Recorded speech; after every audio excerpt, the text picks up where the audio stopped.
April of 2009, I was gang raped by 3 other men. Late 2009, I had actually miscarried a child with my then boyfriend. And that was kind of like my final wake-up call. I tried Buddhism, I tried all of these different religions, and nothing made sense to me. When I heard the salvation message, it gave me a sense of like the eternal perspective that I had never had. I was just about living for the moment, doing another hit, doing another shot, whatever I wanted to do. But that was all temporary. My first husband, I had actually known his family for a long time.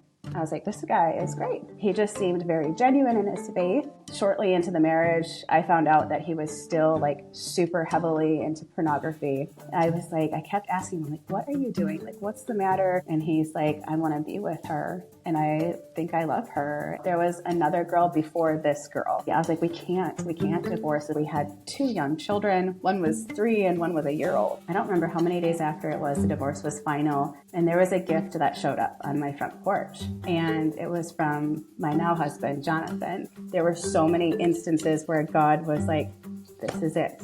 This is it. This is what you've been asking me for. You've got to trust me on this. And we saw like evidence of God's hand on it. And we still do almost every day. I don't remember how much of your story you shared, but I just remember you saying, I married the counterfeit, and I was like hooked. I was like, what? You did what? Yeah. Because I don't know, I feel like people don't use that language often. Even though it is biblical, I feel like people don't really talk about the fact that there are counterfeits to what God has for us, and that there's so much destruction and things that will occur when we refuse to wait on God and we want to do it our own way, which is something that, I don't know, your story spoke to me a lot because of the season I'm in and the season that many of my friends are in, which is waiting for a spouse and being tempted by things that we know are not for us. So when you shared that so plainly and it had a happy ending and just showed the faithfulness of God and that he still blessed you and that wasn't the end of your story, I was like, yeah, I need to have you on the podcast, please. Yeah, for sure. It's just so powerful. It's such a powerful story. So anyway, thank you, Victoria, for coming on the show. Yeah, I'm glad to be here. Thanks for having me. Sure. So let's actually start. Let's not get into the marriage stuff yet. I would love to just first hear a little bit about you and how you grew up, where you grew up, and when you were growing up, what your thoughts were about a higher power. Sure, absolutely. I grew up Catholic. So I had the way I put it is I had an understanding of God, but I didn't know God. So like I knew that there was God, I knew there was a Jesus, but we had all of these traditions kind of like in the intermix. But I also grew up with kind of like this misconception of what a relationship looked like. My parents, mind you, they've been married for, it'll be 35 years this year, which is fantastic. But my dad had been married twice before me, and he has 2 other children from those marriages. So like I knew that we were a blended family, but we always just kind of accepted the sister that was from a different marriage as just our sister. But I still kind of like had this in the back of my head. Like I didn't understand like what love looked like. So that's kind of like what I grew up with. I was in Catholic school until I was in 8th grade. And then 9th grade, I switched over full-blown public school. And I was introduced to lots of different things that you don't normally get in the Catholic school. Again, grateful for the opportunities I had growing up. But in high school, I battled with a lot of different things. I battled with a lot of high anxiety. I battled with suicidal thoughts and tendencies. And I also battled with being boy crazy. So that was like a big thing in high school. Everybody was dating everybody. So I kind of got into that mix of things. And I thought that's what a relationship looked like. You know, you just date anybody who you wanted to. And then after high school, I went into this really long couple of years of rebellion. I was a drug dealer. I went into alcoholism. I was very promiscuous, but I was still like, I had this huge thing for me. I wanted companionship, and that, like, looking back on that, I wanted to just be with somebody who loved me like the correct way. But I ended up in all of these abusive relationships, and it was just not good at all. Was this in college? Was this like in a college setting? Kind of, yeah. So I started college when I was 17, and then I ended up dropping out after the first semester because I didn't care about college, which is like, obviously everybody has their own thing. But to this day, I'm just kind of, for college for me, it's not for me. But regardless, I got caught up in the drug and alcohol scene, and it was so damaging to my relationship with everybody, even the people I was doing drugs and alcohol with. And so it lasted, let's see, from when I was 17 until when I had turned 20. And when I turned 20 is when I came to the Lord. But I took this long span of just doing whatever I felt like I wanted to do. And again, very damaging to like my view and my image of like what it looks like to be loved. So that kind of carried over into my lifestyle as a Christian. I didn't properly learn how to heal from that. And it carried over into quite a few relationships that I had.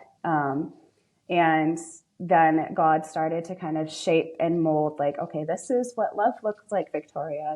I am your father. And going over all of those basic things that the Lord goes over when you first become a Christian. And it was the very beginning of my healing journey with all of that, but we can go into that a little bit later. But then we get like closer to when I met my former spouse then. Okay. Yeah, I'm curious where you went from kind of like addicted, dealing drugs, like that type of thing, to starting to know the Lord. Like, what was that process like, and what changed your mind? So it was over the span of a year. It was 2009. I was 19. And I was kind of like at the height of my addiction and promiscuity. And it was April of 2009 when I got my first wake up call, basically. April of 2009, I was gang raped by 3 other men as a way of like, they were trying to get back at me for hurting their friends' feelings, basically. So, Are you serious? Wow. Yeah. So it was a really rough year. So I kind of like backed off the drug dealing. I still did a few drugs, but I wasn't like as heavy into it. But I drank a lot more because I just wanted to numb everything that was going on. And then in late 2009, I had actually miscarried a child with my then boyfriend. And that was kind of like my final wake up call. Like I needed something different, basically.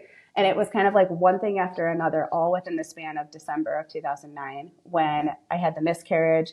And then I saw like a post from a friend who was going to a church. And I was like, I guess I'll try this out. Like, I don't know, like, because I tried Buddhism. I tried anything I could think of under the sun, like all of these different religions, and nothing made sense to me.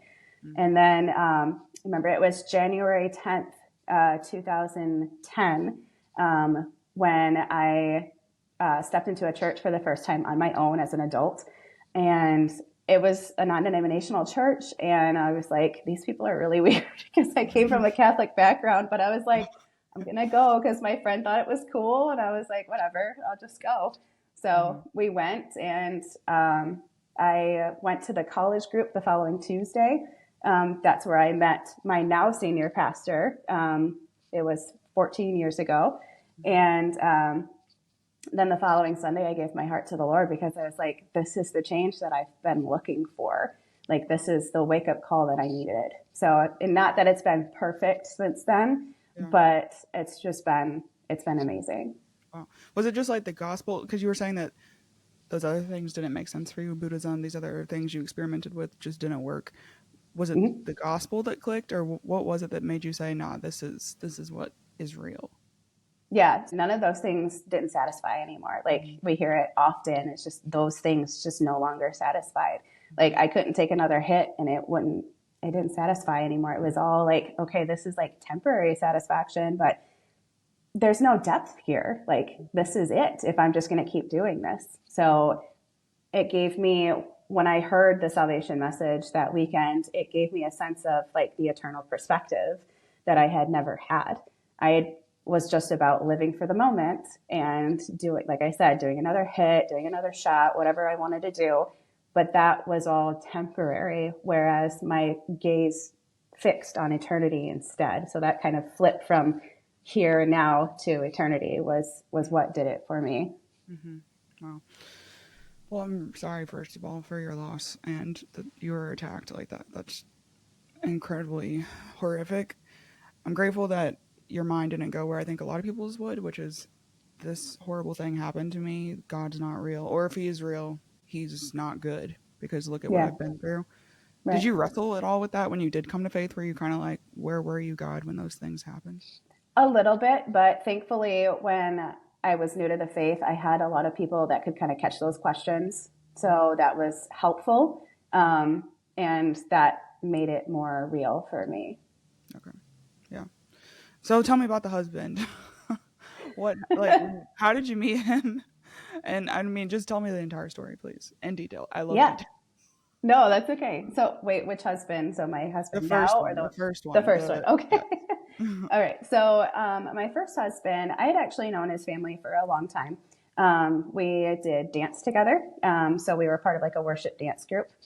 And so I had known his sister for a long time, both of his sisters. And then I was actually his older brother's assistant at the church for quite a while for the youth ministry. So we had known each other for a while. He's 5 years younger than me. So he was actually, it sounds weird, but he was actually a student when I was a leader in the youth group.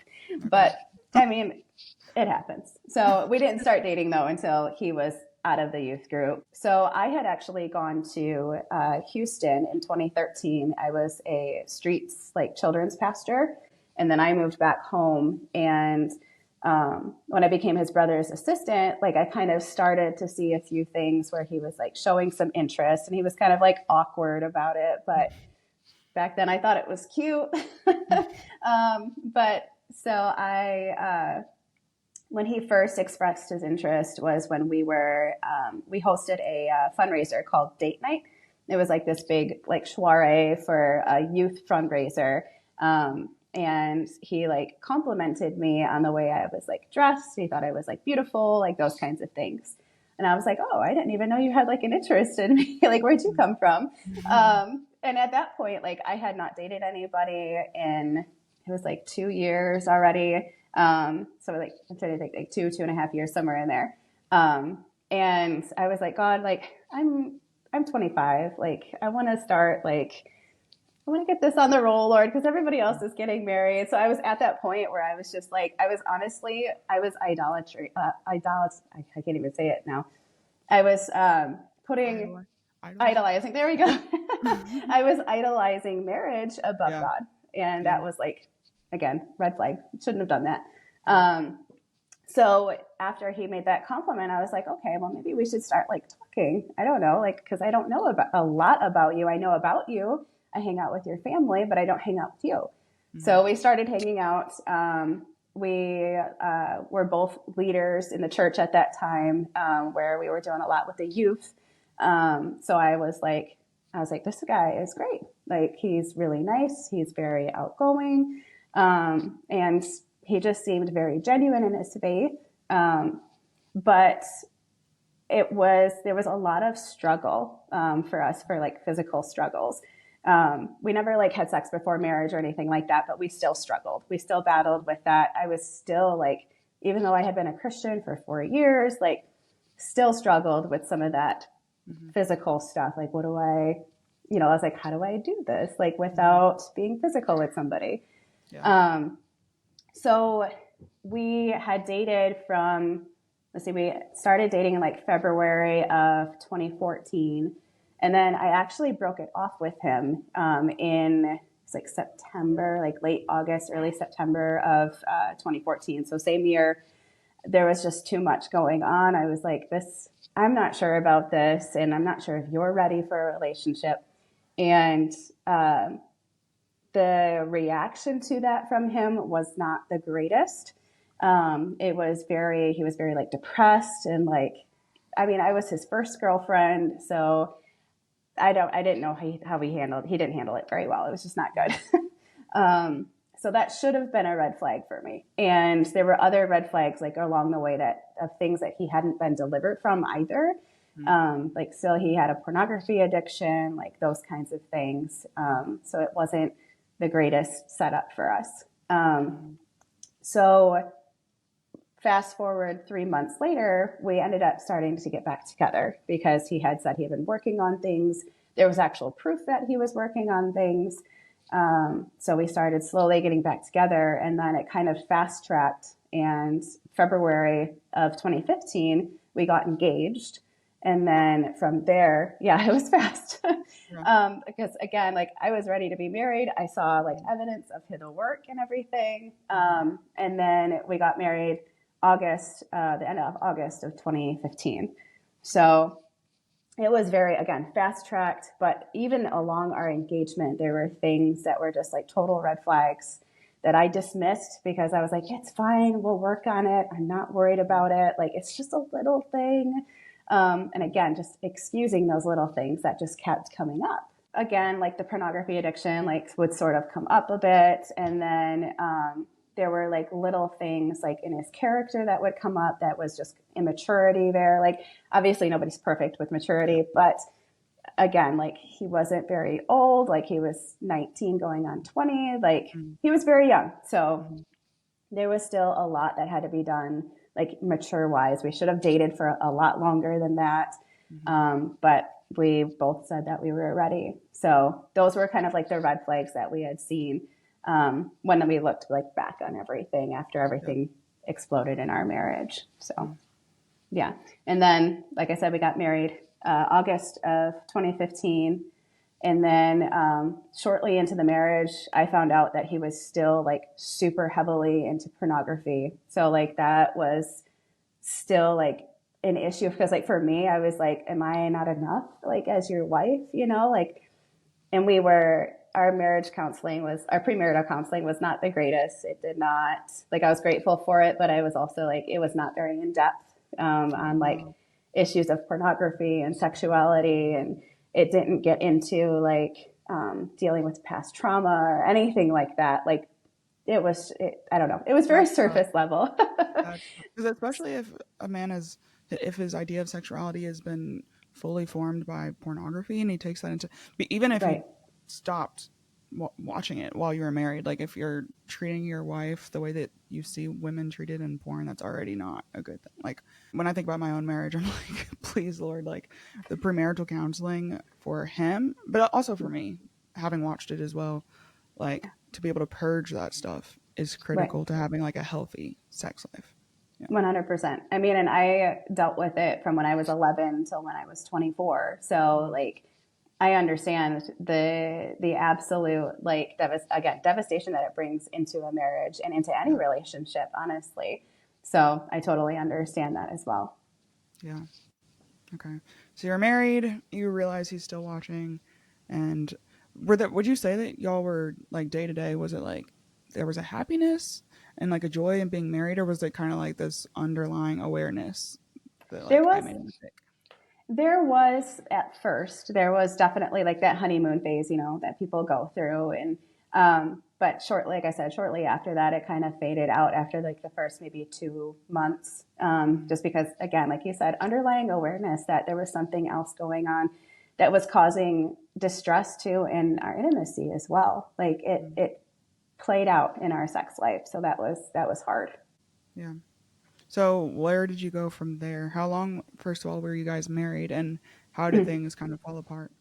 So we were married for 5 years on paper. That's I say on paper because the divorce, we had separated before the divorce was even final. Okay. So what had happened, we had 2 beautiful children together, which I'm incredibly thankful for. They're one of the beautiful things that have come out of a mess. So we got pregnant. It was only like 3.5 months into our marriage. So we got pregnant pretty quickly. Yeah. So we had our daughter, Eliana, the day before our first wedding anniversary. So that we spent our anniversary in the hospital. It was really rough and a traumatic birth too. But anyway, not all of them are like that, thankfully.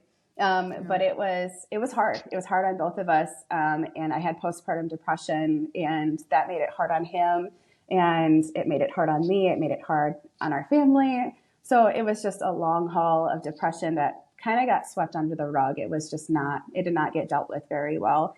And I had it for probably about 8 months. So it was not dealt with very well.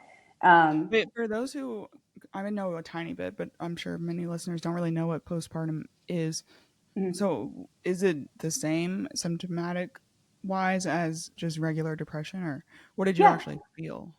Yeah, it's pretty much the same. Like you feel those feelings of just absolute worthlessness, just that it feels like that sinking deep darkness. That just doesn't go away. You feel like, you're not worth it to your husband. You're not a great mom. All of these different flooding lies come in at once. And if it's not taken care of correctly, it can lead to suicidal tendencies as well. So yeah, I battled with that for quite a while. Thankfully, I didn't get into like the suicidal tendency part, but it really affected the relationship between me and my former spouse. So like our intimacy was hurting a lot because I felt like I wasn't good enough for him because I had a baby. So my body was different. All those kinds of things came into play. And then again, like the pornography issue, because I didn't ask him then. I was like, I'm not even going to touch the pornography issue, but it still like lingered in the back of my head. Is he still watching it? Am I still not enough? Like those kinds of things. And then fast forward into 2018, we had our second child, my son, and that was a better birth. Didn't really struggle with postpartum depression. So I thought our relationship was good. But a couple months afterwards, there was kind of a shift in my ex. He wasn't, I don't really know how to explain it. The best way is he was very distant. And I didn't like understand why. I was like, I kept asking him, like, what are you doing? Like, what's the matter?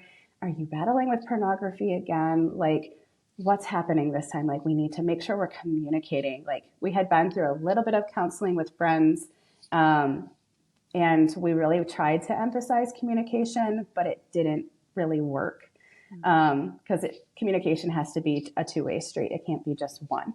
Yeah. So we got into a lot of arguments. Our marriage kind of started to fall apart back in 2018. And then it was March of 2019 when I really noticed like a big shift in him. I'm like, something's wrong, but I don't want to say it. Like, I didn't want to say that something was happening. So I was like, hey, what can we do to make our marriage better? And he said, well, we need to have a better sex life. And I was like, okay. So I was like, I talked to some friends. I was like, girls, I need some help. Like some of my other married friends, I was like, please help me because I don't know what to do. And they suggested a few things. And I was like, okay. So we tried this whole thing where we had sex every day for the month of April. Wow. We tried it out. I was like, maybe this will work. I don't know. So we tried it out, and 3 weeks in, it just fell apart. It got so bad. So not going to go into like nitty gritty details on that one, but it got bad. I mean, I can imagine like you're having sex every day, but there's no emotional intimacy. Exactly. I was just like, this is not okay. This is not working. But again, like we were so at odds with each other. I was just like, I don't understand. Like, what's going on with you? And he had started taking more hours at work is what he was saying. And I was like, I was fine with it, but I never saw the fruit of it. I didn't see like an income increase or anything like that for like overtime. So I was like, I don't know like what he's doing. I really hope he's not doing anything bad, but I kept living life. I was a stay-at-home mom. I worked like as a ship shopper, so I was out and about once in a while, but mostly home, discipling kids, raising them on my own most of the time, because when he would come home, he would be like asleep on the floor. So it's like, I didn't know what was going on. And then after my son's first birthday, I will never forget it. It was September of 2019, late September. And we went to the pumpkin farm that day, me and the kids and his mom. It was a beautiful day out. And then I remember when we got home, he had to get ready for an event that he had going on that evening. So I got like his clothes out for him, again, trying to be a good wife, trying to make changes in me. Like, so that's what somebody had suggested. They're like, change you first, keep praying for him. Like, you cannot control him, which is true. But keep praying, like, that God would reveal something. So I did. I kept praying. I was like, I'm going to make the changes with me. That's what I'm going to do. It's what I'm going to focus on. So I got out some clothes for him. I was like, hey, I'm going to set something out for you. And he texted me back from work. He's like, yeah, that's great. Thank you so much. I got the kids and I ready because we were going to go somewhere for like dinner or something. And he was going to go off to his event. He gets home and he had like this little place where he like set his wallet up and stuff. Mm-hmm. And when he was in the shower getting ready, I had walked to where his wallet was because I was bringing laundry up. And he had like this little ID slip that he kept like his driver's license and his CPL and that kind of stuff. And it was kind of gross because he worked at a mechanic shop. So I was like, I'm just going to wash it for him because it's kind of nasty right now. So I pulled out his ID and I laughed at it because I remember it was like, man, you look ridiculous in this picture. But I was like, you're so cute. Whatever. But then I pulled out his other thing that was in there and a little sticky note fell out. And I remember being like, what is this? Like, so, and sometimes he got like offers for other jobs, like possibilities, because he was looking for another job at that point. So it had a phone number on it that said, text me. And I was like, okay, cool. Maybe it's like a job offer that he didn't tell me about. So you probably can see where I'm going with this. Of course. So he gets up, so he gets out of the shower and we were in the bedroom talking. And I was like, in my head the whole time, I was like, Lord, please help me with this because my mind's going to the worst case. Mm-hmm. And I gave it to him and I was like, hey, I was like, what's this for? I was like, is this a job offer or something that you like didn't tell me about? Because it looked like it had been in his wallet for a little bit. And he like immediately like slumps down into the bed. And I was like, what's it for? Like, what is this, Emerson? Like, please tell me. And he like took the note and he starts ripping it up. And I was wow. This is not good. Like, yeah. I still like tried to, in my head, I was like, no, it's gotta be for something. It's gotta be for something. Mm-hmm. And immediately like my world flipped upside down in that moment. He had told me that it was for a coworker. And, I was like, that new coworker that you've been telling me about for a couple of months. And he's like, yeah. And this coworker had a male name, but was a female. So they could be used interchangeably. And I was like, oh, the guy that you've been talking about. And he's like, no, it's a girl. And I was like, why do you have her number? Like, I just immediately, like, my attitude completely shifted. I was like, what is going on? And he's like, I want to be with her. And I think I love her. And I was like, I felt the floor go out from underneath me. I didn't fall over, but I felt the floor just go out from underneath me. I was like, this cannot be happening right now. I was like, you need to get out. Like, I was like, pack a bag and just go. Like, just my immediate reaction was just like, you need to go. Like, this is absurd. Like, no, like, he didn't say that he had like had sex with her or anything like that at that time. Mm-hmm.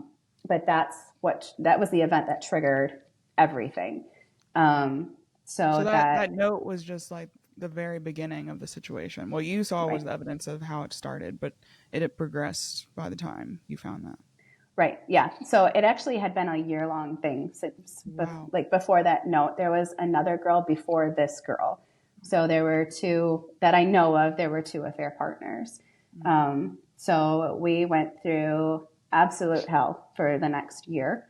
So I did not file for divorce right away. I was all about like fighting for my marriage at all costs. I was like we can't divorce. This is not in our language. I don't want that. Like, I want our family unit to stay together. We had two young children. One was 3 and one was a year old. Like, I was like, we're not doing this.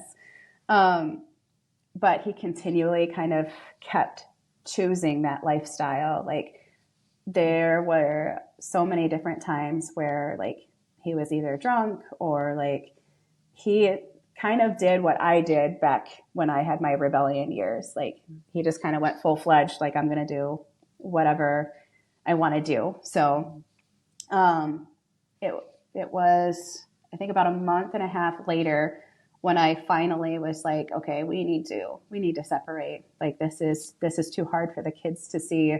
I don't want them to see us arguing all the time. Like, we need to separate for a while, like until you figure yourself out. Like I was like, I am not filing for a divorce. I just think we need some time separate. And he like fought that for about a week, and then ended up leaving. So it was just me and the kids in our house by ourselves. It was a few days after my 30th birthday, so that was like, Wow. Happy birthday. that was not good. That's horrible. Yeah, it was rough. So How do you go from I want to be with this other girl to actually I want to stay here and like try? like how did he go from that? Yeah, because it sounds like he was like, I want to be with this person, and then he was trying to fight for the family to some degree. Yeah, to some degree. Yeah. So what had happened was we were separated for 5 months. And then the pandemic stuff had started to happen. And so before that 5 months started was, before that 5 months was up, the pandemic started, the world shut down. He lost his job, like he was laid off. And I kept texting him, like, hey, like, just come home. Like, we can work on this. Like, I had worked on myself for those 5 months. Like, I did some deep therapy. Like, I was in counseling. I was with friends, with my pastor, like all the things, like just trying to heal myself and like really work on like some good boundaries if he came back home. And I was like, hey, I'm not going to worry about this other stuff right now. I was like, if you come home, the only grounds I'm going to ask you to come home on is like that you're going to work on our marriage. Like, we're going to get some counseling. Let's work on this. And he kept saying no. Like, there was a point where he was just like, no, I'm never coming home. And I said, okay. So I actually I filed for divorce March 16th. That was like the day of the like partial shutdowns. And then he got served the day of the total shutdowns. And then completely went off his rails for a little bit because he was upset about the divorce and everything.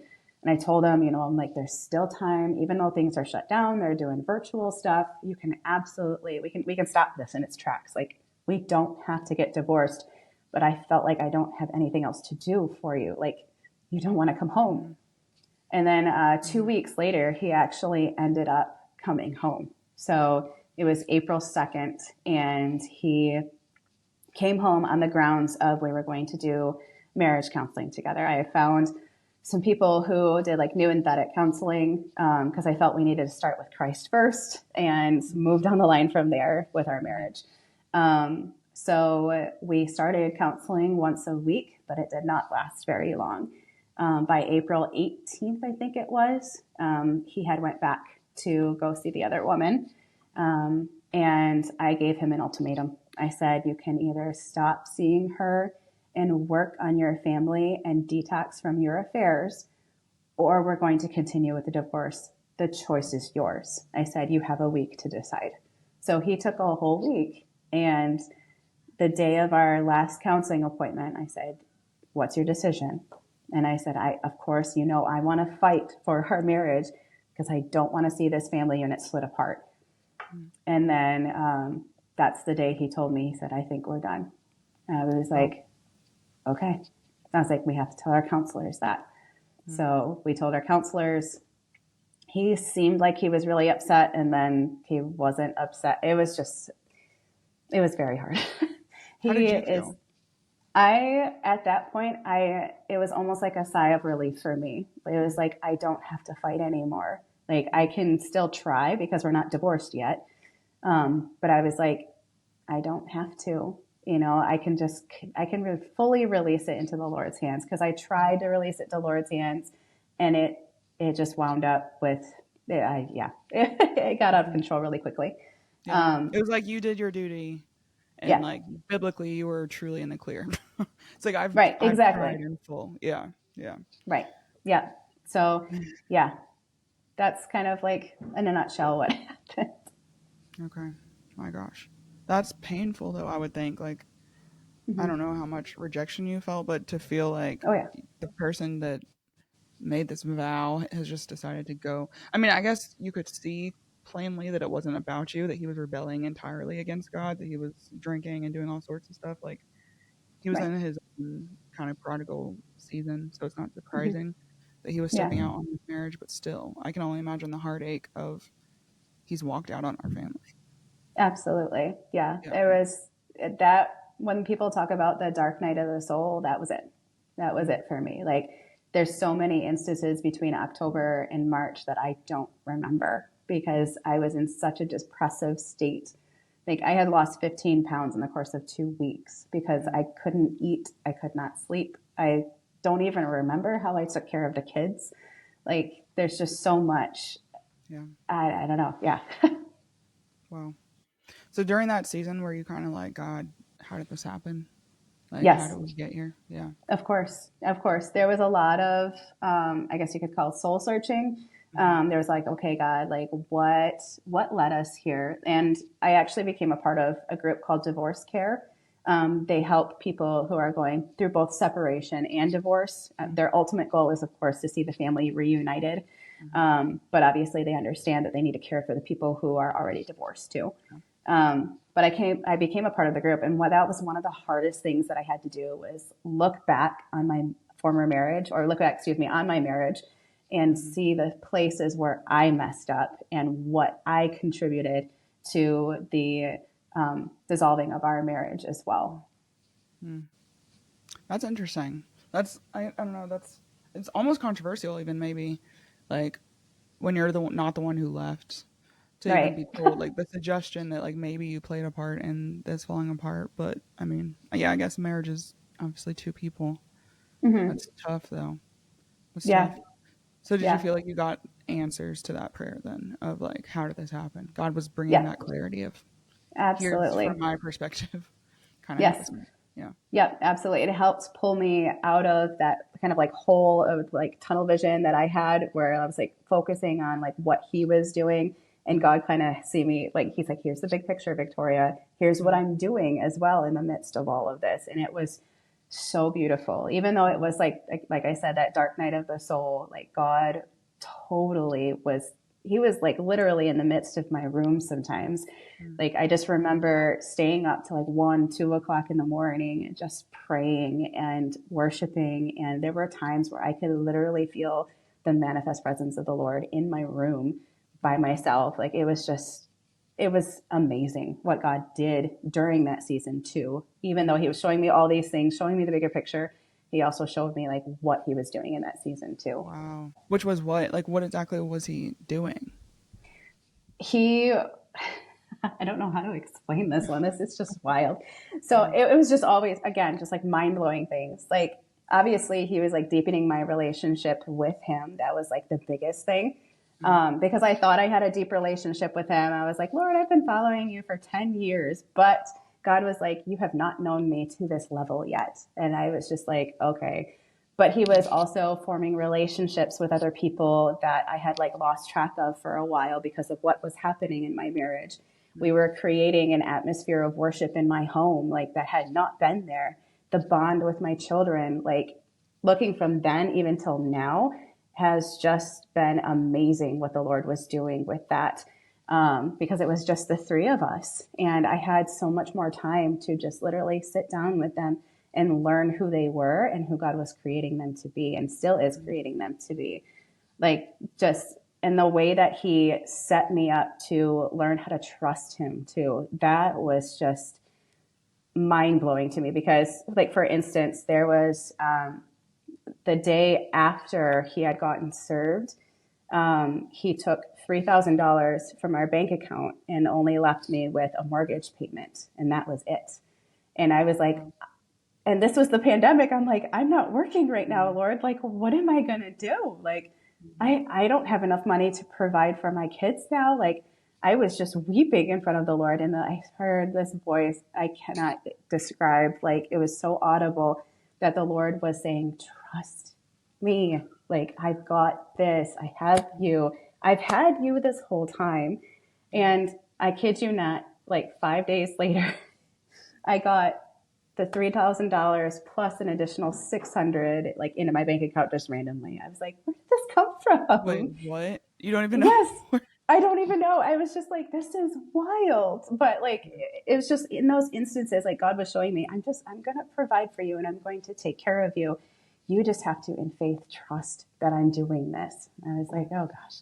So like now that I look back on it now, like I can look back and like recall all of those things. Just as like when the Lord tells us in the Bible to just recall the goodness and faithfulness of God, and it has faith arise in us for later and future things too, and in our present moments. So that's like a huge thing that the Lord was doing.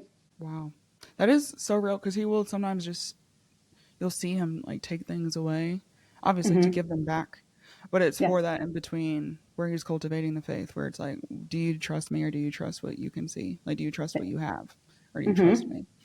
Absolutely. Wow. That's amazing. So what was the healing process like in the aftermath? I mean, it feels like kind of that's what you're talking about, is the Lord doing all these things, but what was it like to be like, okay, I'm single again? Yeah, that was weird. Yeah. Like I was like, all right, God, like I'm coming up on this divorce date. Like I'm gonna be a single mom. Like I don't have a choice now. Like I had that, like, I guess choice you could say, when we separated. Like I was like, okay, he's gonna come back. I don't have to worry about anything. Like it's gonna be fine. No worries. But now, like the finality of it, I was like, oh geez, like Lord, I'm not so sure about this. Like I felt like this weight of like, I need a man in the home. And God was like, no, you don't.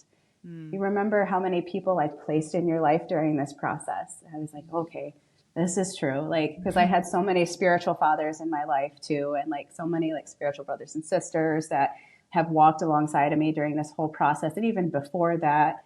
And it was a sense of just like comfort, just that peace that surpasses all understanding. I know that sounds super cliche sometimes, but it truly is. Yeah. It was so reassuring to know that, again, God had set it up to where this process where I was able to heal well.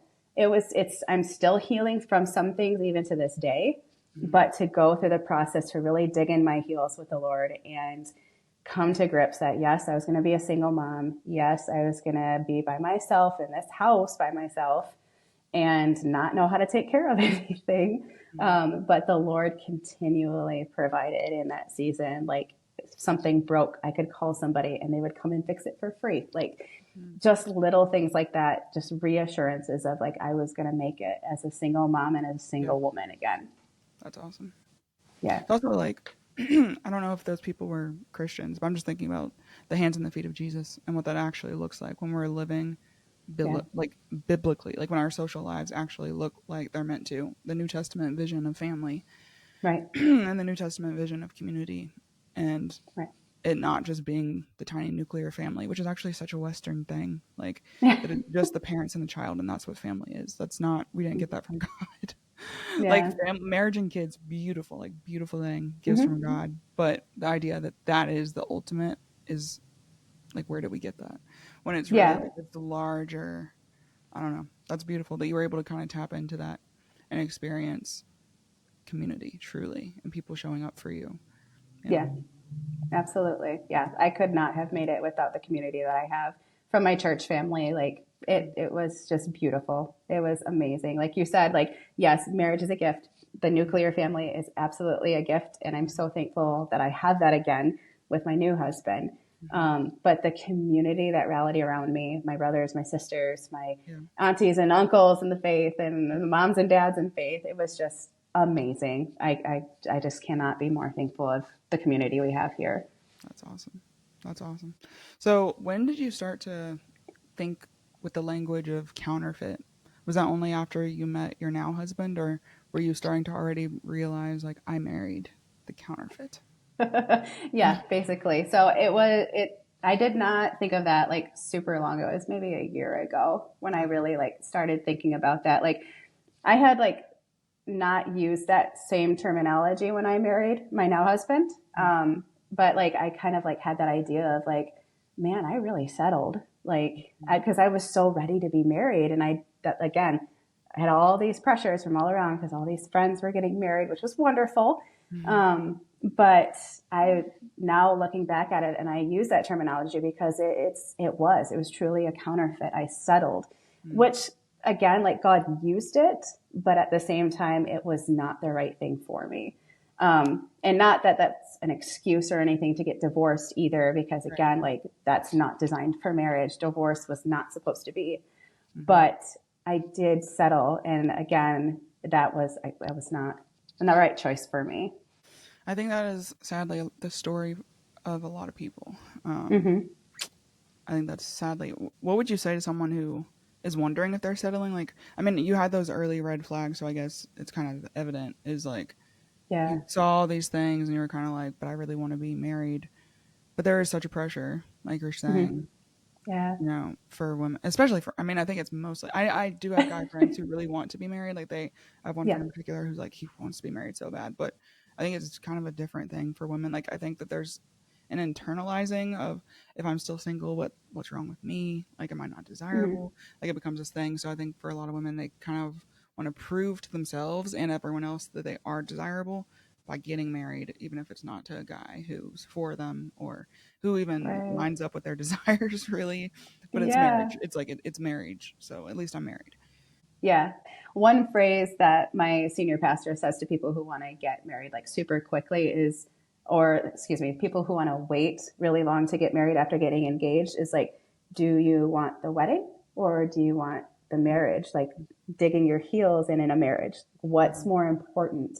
And I think that applies to this as well, is like, are you desiring to have this big wedding, like showing everybody like I'm desired by this man and this is a wonderful thing, like, or are you ready to actually make that commitment and to this person that maybe you don't know so well? Like there's so many different factors into that. So we have to really think, are you ready to fight at all costs for your marriage? Like, is this person going to walk with you well? And I know people talk about equally yoked too. Like you have to kind of step back and get your hands off of this idea of marriage and say, okay, are we going to be somewhat equal in this situation? Are we a direct mirror reflection of like Christ and the church? Like, because if you're not, you're going to fall into some deep and murky waters with your relationship and with your marriage too. And it can cause for a lot of heartache as well. Mm-hmm. And then you also have to look at traumas too from the past. Are you working on those? Have you worked through those? Like trauma from like all the way back to childhood too, like, because those play a role into our marriages as well.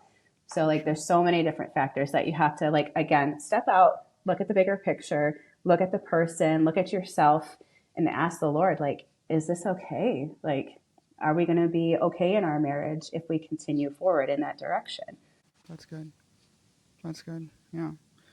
So, how did you meet your now husband? And also, how did you even open your heart again? It was hard. Yeah. So it's kind of an interesting story. So obviously, like the Lord knows my heart and knew that I didn't want to be a single mom forever, but I was also like, okay, God, teach me whatever you want in this season. So I actually met him when I started divorce care. And I met him like in the sense of he was in my class. So I went with my friend at that time, and because she was going through a divorce as well. And I was like, let's try this out, because I had looked up divorce groups that would help for separated people. And he was sitting at the other end of the table, and I was like, man, he really looks like he's hurting too. Like all of these people that were there just looked like they were just tired and hurting. And he introduced himself. He was kind of very quiet by himself. He had been married for 12 years, almost 12 years. And his former wife left and took a one-way ticket back to Mexico, where she's from. So he was just in this season of like super deep hurt as well. So a couple months went by, and we had finished up our divorce care group, and we were actually going to start a second round because we just wanted to go through it again, because you learn more the second time around rather than just kind of absorbing it the first time. And he had mentioned that he liked to bike, like bicycle, like he was interested in mountain biking or just trail riding or something. And I was like, well, I was like, I have a group of friends. We're actually thinking about going out for a bicycle ride. It's mid-pandemic. Like we have nothing else to do. So we're just going to go outside and hang out with people. So my friends, I was actually on my bike on my way to meet my friends and him. And my friends backed out at the last second. And I was like, guys, this is not Nope. okay. Like, I'm going to be by myself with this guy I don't even know. They're like, no, it's fine. Just go. And I was like, oh, okay, this is weird. Like, again, both of us are not divorced at this point.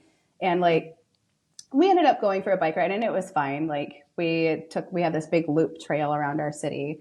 And when we were done, he went to like, he parted ways like a mile ahead of where I had to go off anyway. And I had like messaged him later and I was like, hey, just letting you know, that was a little too awkward for me. I'm still kind of like fighting for my marriage and like, let's not do that for a long time. I wanted to, because at that point, even though that was the day that my former husband said like he was like not interested anymore in our marriage, I still wanted to leave it open if there was a redemption from the Lord. Like, and so like that like was an immediate thing for me, like where the Lord was like, tell him. And I was like, okay. So I messaged him and he was cool with it. He's like, yeah, he's like, what would I do if my wife showed up, even though like flights aren't going right now, that kind of a thing. I was like, yeah, so let's not hang out on our own. I don't mind hanging out in a big group setting. Totally fine. Like, I just want to make sure we're honoring to our spouses right now. So we did. And we hung out with like different church friends. Like I invited him to the events because he had just moved back up here in 2019 he had lived in Mexico for 9 years, then moved to Texas for 5. And then he had just moved back to Bay City. So he didn't really have friends in Bay City yet. I mean, he'd lived when he was a kid in Michigan. He lived maybe about 40 minutes from here. But he had no friends from Bay City. That's why I was kind of like, sure, I'll like introduce you to some people I know that are around the same age as us. So that's how we kind of got like connected more. And then when we were like really saw in each other, like kind of like, oh, okay, well, this person, he has a really good servant's heart. And that was like the first thing that drew me to him, was when his hometown actually flooded. The dams broke in his town. And we went out in there. We were serving shoulder to shoulder with everybody that was out there. We were digging people out, but I like saw him like drop everything to go serve in his hometown. And I was like, man, that is cool. Like, who does that? Like, so it was just neat to like witness that. And I was like, man, God, that's really cool. And that like, for me, I wasn't interested in him, but I was like, Lord, like that's desirable in a man. And so I talked to my therapist about it and I was like, what do I need to like make a new list or something for like what I desire in somebody? And she's like, yes, absolutely. That's okay to do. You don't have to date anybody right now. You focus on you and you focus on your family. And if the redemption happens, that's okay. But make the list. Yeah. So I did. And I put down things. I prayed about it. And I was like, Lord, like, what do you got? Like, what should I put on here? And I wrote down a few things. And I was like, okay, God, it's still yours. But these are the things that I desire. And there was like 5 things on there. It wasn't like an exhaustive list. And then like, of course, the thing had popped up that I had commented on when like you had reached out to me, but I wanted a country boy that could speak another language. And I was like, that was like a childhood thing, but it didn't even make my written list. I was just like, you know that one, Lord, like you don't have to deliver on that one. It's fine. These other ones matter more. Like fear of the Lord matters most. Like those kinds of things. Mm-hmm. So after a few months, we actually spent quite a bit of time with friends in the summer. We actually went on day trips with like his mom and some other friends. And that was like super fun. Like we had a fun summer just getting to know each other as friends. It was a blast. Mm-hmm. And then as my divorce was closing in, there was like a little period of like maybe a week where like, it was almost like there was like a big shift in my former husband before our divorce was final. And I was like, is this redemption, Lord? Like, what is going on? And then like, my husband now, Jonathan, kind of like was like, I don't know. Like, we weren't sure what was happening. Mm-hmm. And then something happened between me and my former husband. And it just kind of like sent me for a little bit of a whirlwind for like a week. And I was just like, this is evidence that this divorce needs to happen. Mm-hmm. And then our divorce was final in October. And then it was like, I want to say, I don't remember how many days after it was, the divorce was final. And there was a gift that showed up on my front porch. And it was from my now husband, Jonathan.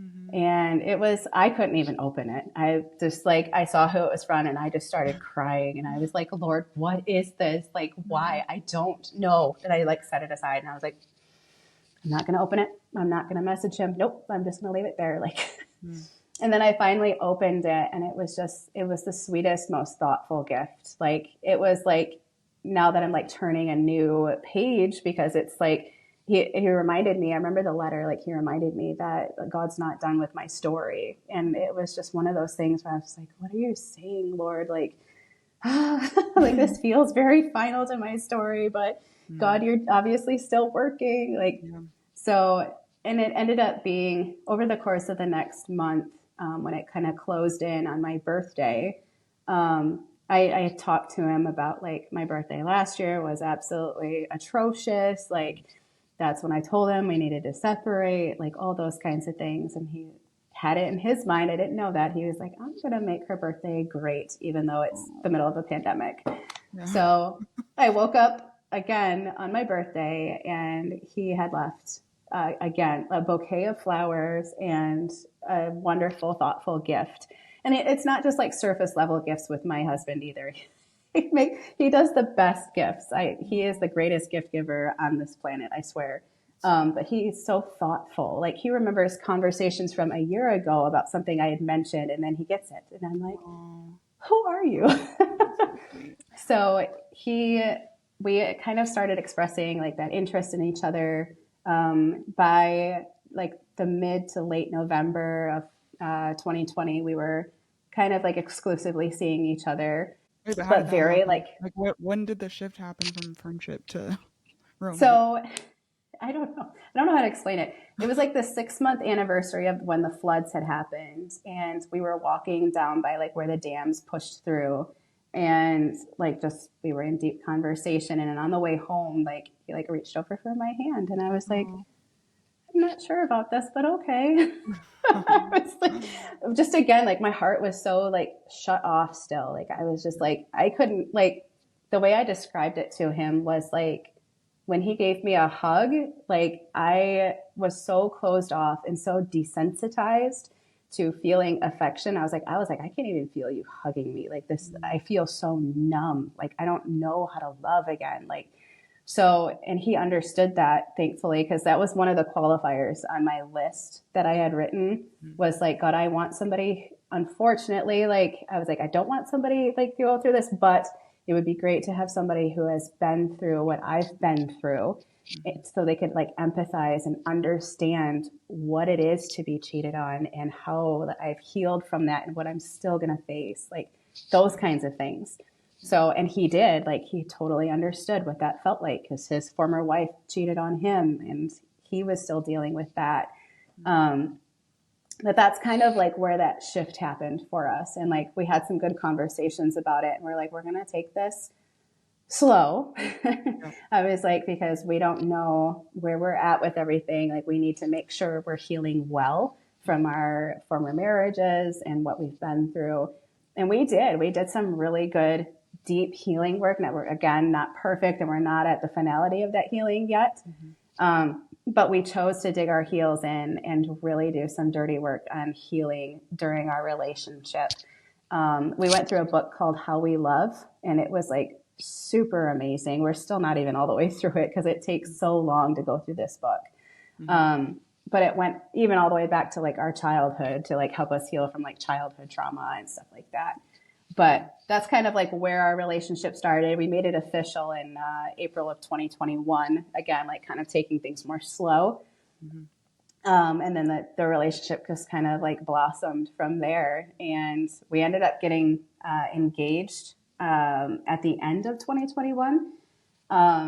After, again, like another series of events of like God showing us. It was, I can't explain it, but there were so many instances where God was like, this is it. This is it. This is what you've been asking me for. You've got to trust me on this. And all of us were like my friends, my counselors at church were like, I don't want to rush this though, like we got to be super careful. Yeah. But at the same time, we saw like evidence of God's hand on it, and we still do almost every day. Mm. So that's Wow. like in a nutshell Okay. how we got Wow. together. Yeah. That's amazing. The timing is very interesting, like the rhythm, the difference in the rhythm, Yeah. because it's interesting. Like I do think that oftentimes, like the enemy wants people to rush. Like it always feels with the Yeah. enemy, like hurry, hurry, Yeah. hurry, hurry, hurry. Yep. And there are times where God's like now, like there are times where God's like very clear, like something has to happen now, and like you need to obey Yes. right now. But I feel like often with God, it's a slower process. Like He's like, It is. we're good to take our time. Like there's no Yep. reason to rush. Whereas the enemy is like, you gotta go. So it's interesting that when it was right, there was no rush. You were able No. to just walk and Yep. keep in step Yep. with God, and like He was confirming all along and making it clear that this is what He Mm-hmm. had for you. And that's very interesting. Thank you for sharing that. Yeah, It's of a course. wild story. It's a wild story. So it was only a year ago that you started to think in counterfeit language. So you got married what, 2022 you said? Yep. 2022. Okay. Okay. Yep. So it's been 2 years. Okay. So only it was a year after you started to be like, okay, wait, when putting these side by side, this is the Mm-hmm. counterfeit. And how does that relate to the you wanting a countryman who speaks another language? So yeah, so that's wild. So yeah, again, like I don't often compare things side by side. Just like I feel like because like comparison is a thief of joy. Yeah. But again, like when like looking back again, like looking back at what I did, like how to not do it again. Just like looking back at what I had settled for, like when I started using the counterfeit language, I was like, man, I want to be careful using counterfeit.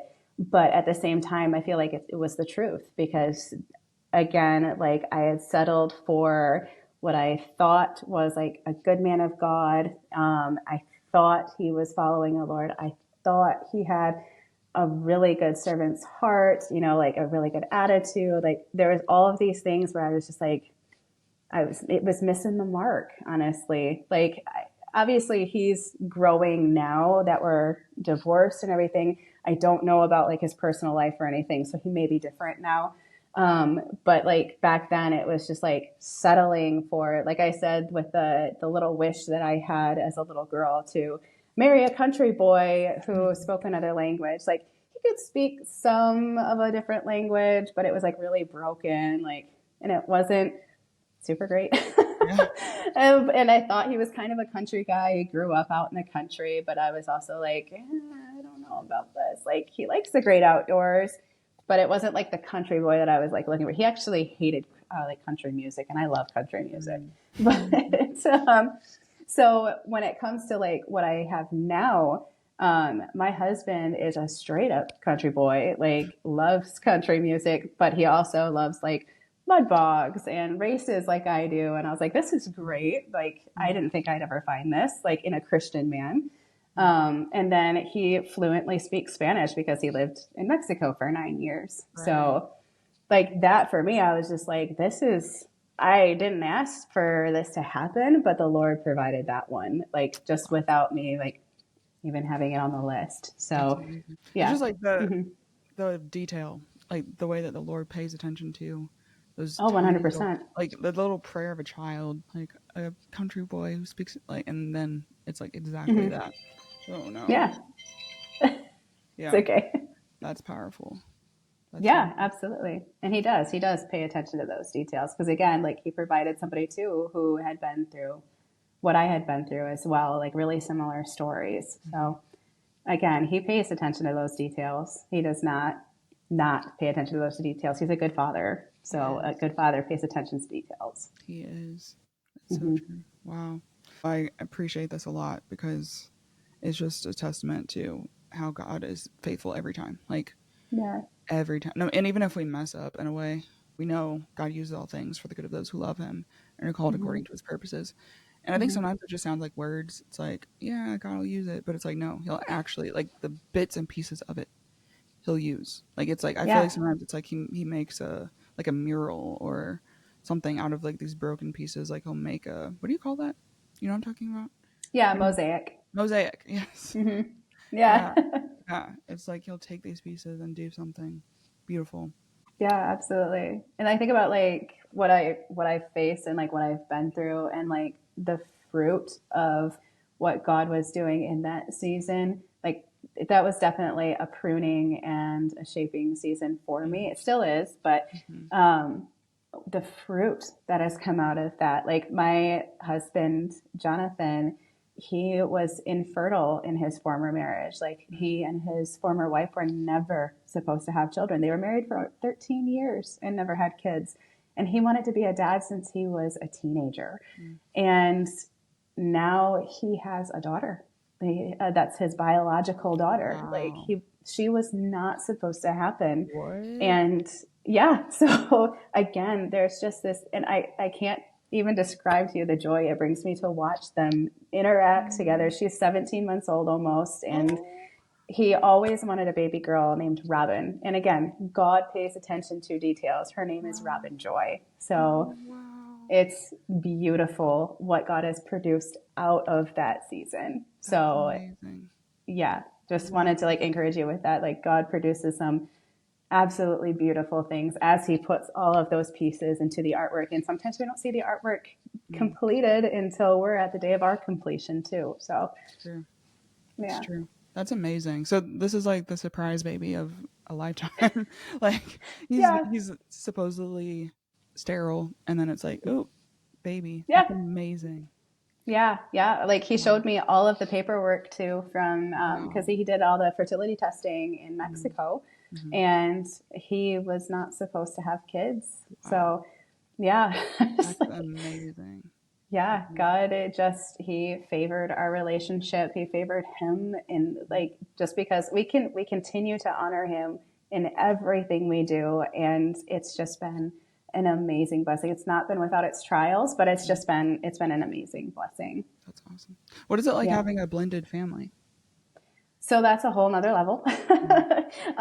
So like even like today, I was saying today was a crazy day because today was our transition day back home for the other two.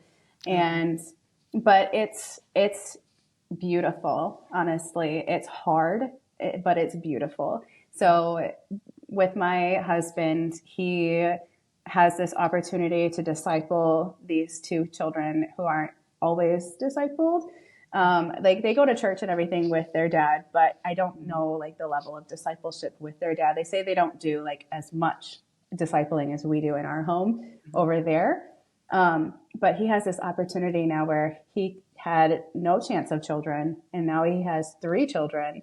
And it's just been, it was hard at first because it's like, okay, I'm not biological dad. I don't get to, like, I shouldn't be disciplining them. I don't have a say in all of these things to now where we're transitioning more into, I keep encouraging him. I'm like, you are the father of our home. You are the head of our house. You have every right to these children as I do.